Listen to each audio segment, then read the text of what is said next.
Hello, everybody. Thank you very much for the opportunity being here, and thank you for all of you for the participation in this workshop and conference, and the organizers as well. We have here a lot of amazing talks for the last couple of days, and I will take you a bit away from what we already know and what we would like to know when we are talking about the nanomaterials. What we know is that to be a nanomaterials or nanoparticles, the substance need to have at least one dimension in size between 1 and 100 nanometers. 1 nanometers is only the 5 atoms wide, which means that if you assume that you have a nanoparticles with 1 nanometer, in generally, you will have 5 atoms in it. And as you can see here, this is the major group of DNA and an example of so-called nanotubes, which is in diameter of 1.7 nanometers, and actually it's shown already that it can interact with DNA, even it's a static picture here. But at the nanoscale, the physical, chemical, biological properties of these nanomaterials are fundamentally different. Why it's like that? Because they have a very large reactivity of the surface area, and I will show you this on the next slide. They have more chemically reactive units at the surface, and the quantum effects can dominate the behavior of the nanomaterials at the nanoscale level. What I actually mean for increasing of reactivity and stability is the next one. If you assume that you have a cube with this dimension, the total atom counts in it is around 2000, which means that 976 or 51% of the atoms are on the surface. When we go further down to the microscale, the same atoms of a different dimension of the cubes represent the 4% of the surface. And if we go to the centimeter scales, we will see that only 7.2 10 to the minus 4th of the atoms are exposed on the surfaces, which means that we can conclude when we are on the nanoscale level, the substances will be more reactive, and it's indicated all over in the word of the nano. There are different nanoparticles which are naturally occurred. There are one which are humanly produced or incidentally produced, and the targets one which are very interesting are the nanomaterials which are engineeredly prepared, just because they are implicated a lot in the nanotechnology processes, which is all over the us and the products at the moment of the market. All over the world there are at least known products over 7,000, which includes to some extent nanoparticles or nanotechnology, use nanotechnology, and it's very important to know how they interact with the living systems, because in general in the cells or in the body, all of the dimensions of the nanomaterials are interfering or could interfere with the DNA or the proteins because of the same ability and sizes in the different dimensions. The surface functionality of the nanomaterials can change. They have different forms. They also have different hydrophobicity, and they have bad and good things. We hope with modifying different nanomaterials for biological implication to have an ability to cure a lot of the diseases, to have a better product for our life. But what we actually do not know at the moment is how it affects the human body, what are the risks for long-time treatment.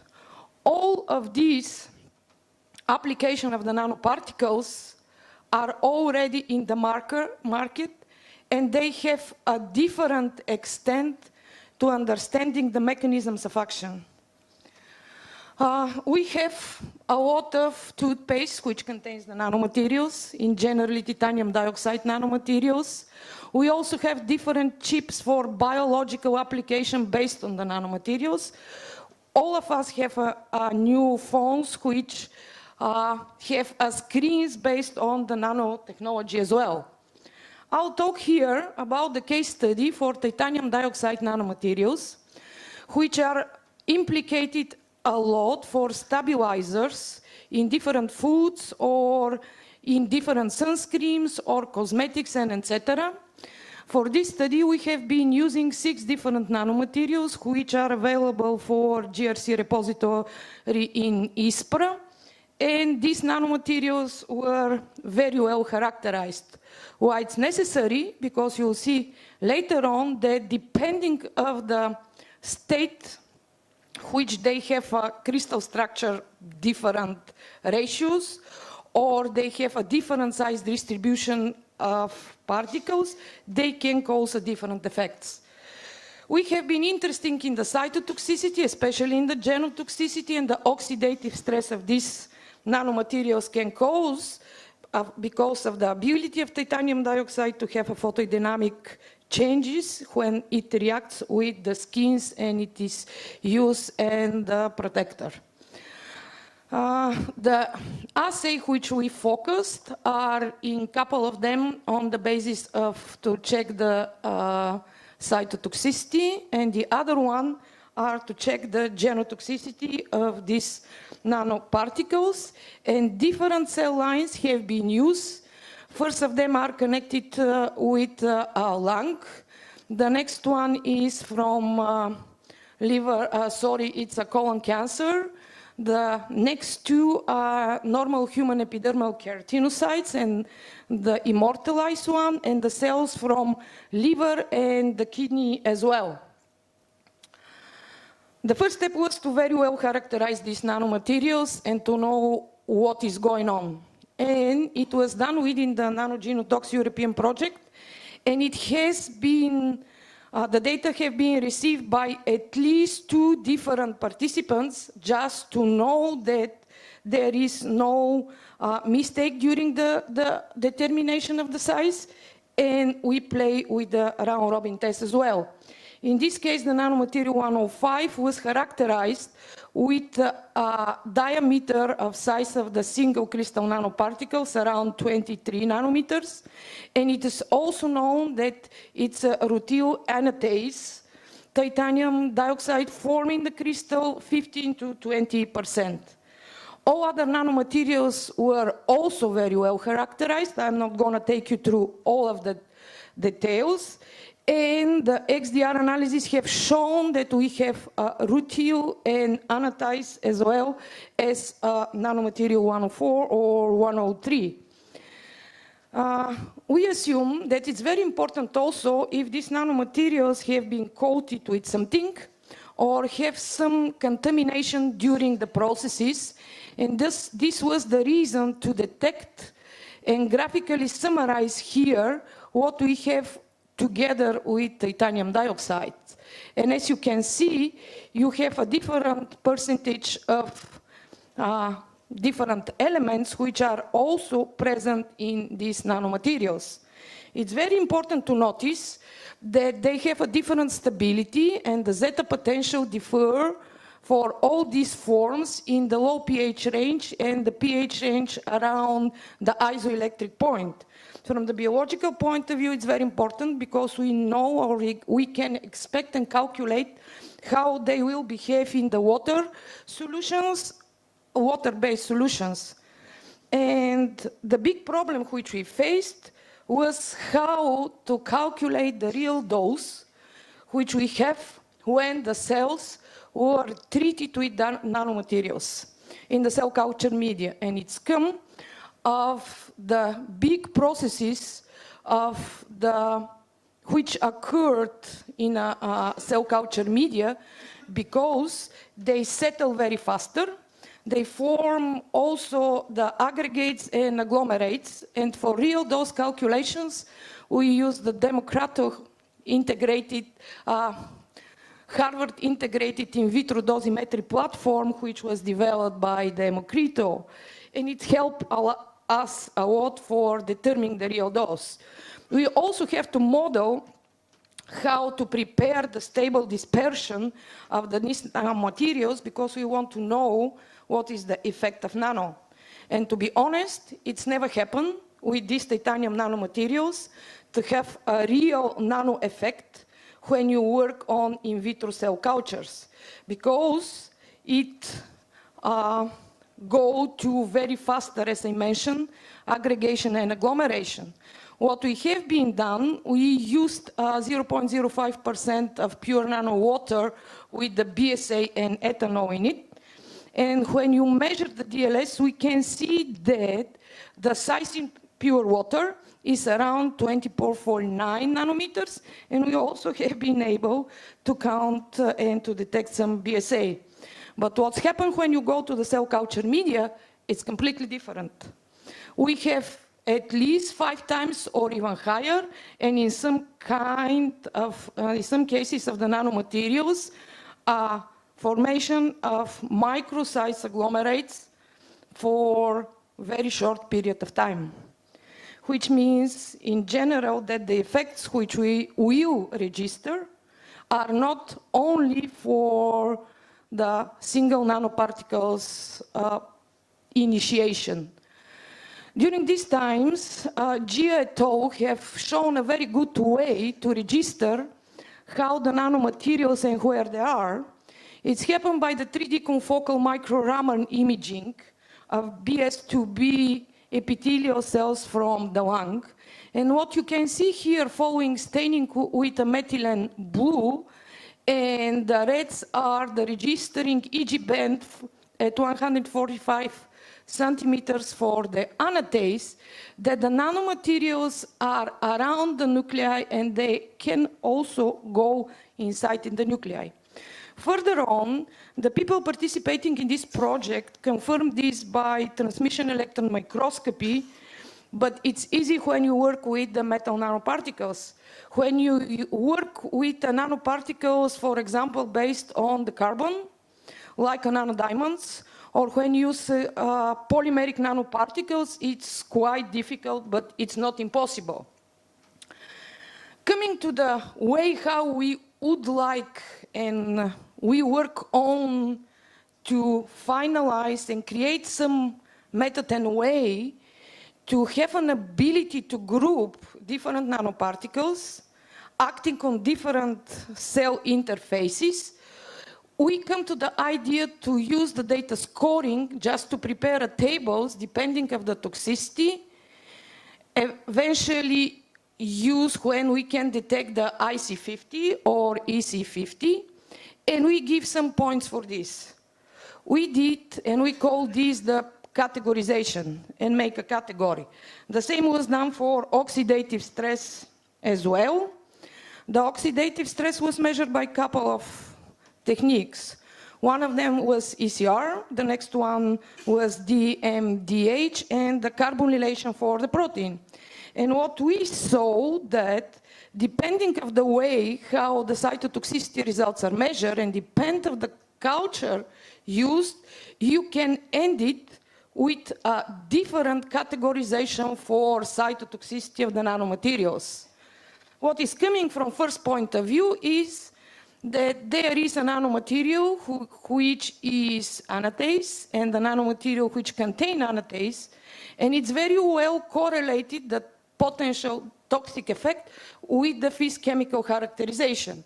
It gives that the coating of titanium nanomaterials may prevent the cytotoxicity, and the impurity, depends what they are, also may prevent the cytotoxicity, which is very interesting. The second point was the determination of the genotoxicity, how it interferes with the whole genome. For this, we have selected the genotoxicity test, which is based on the OSCD 487, just because we wanted to implement it further, and if it's around, it's better to use it. What was the situation? Following the different criteria which was set up to exclude or include the micronuclei which are formed during the treatment of different cells with nanomaterials, we have prepared the same categorization tables.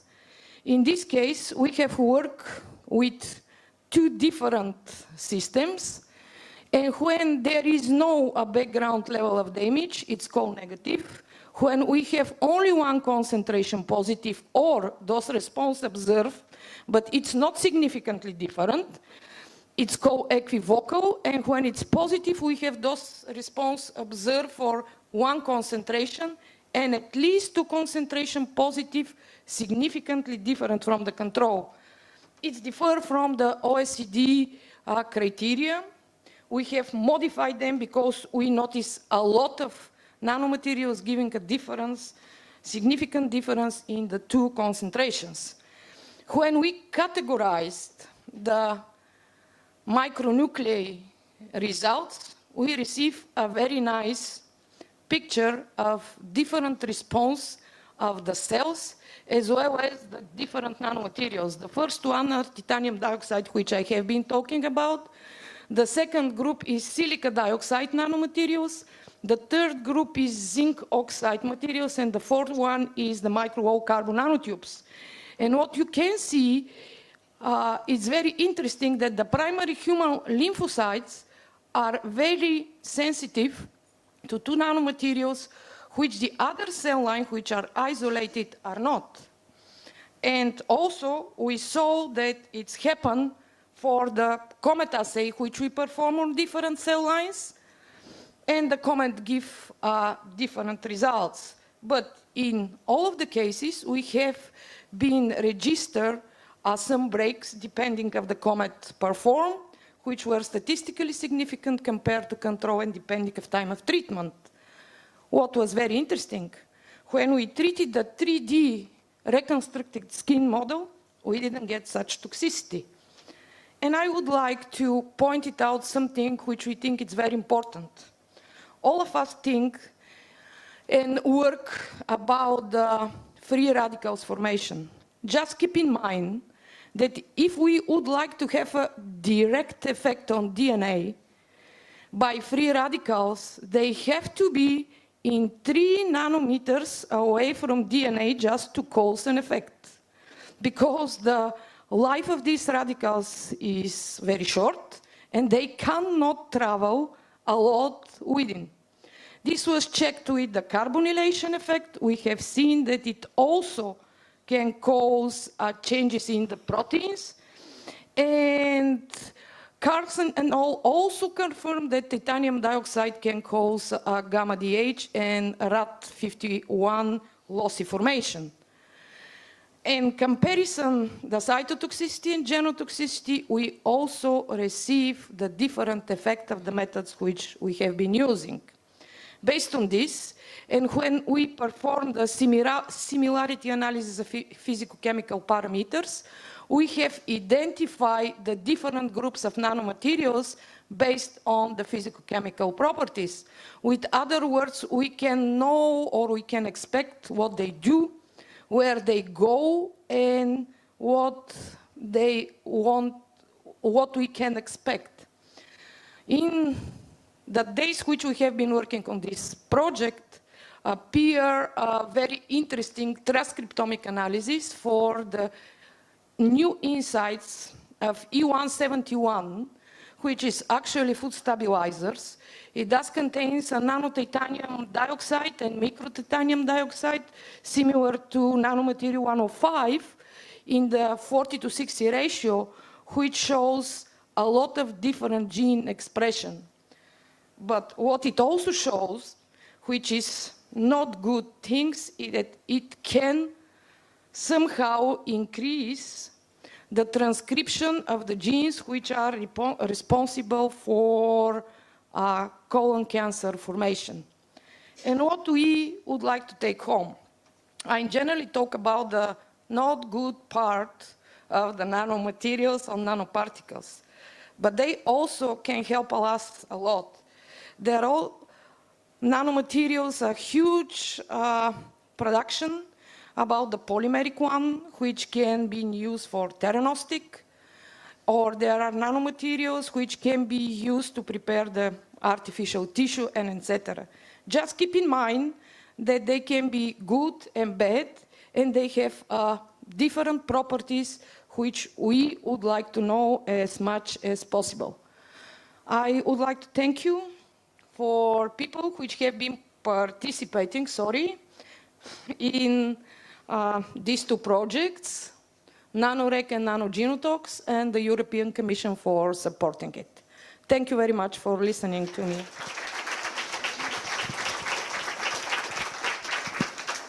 Question.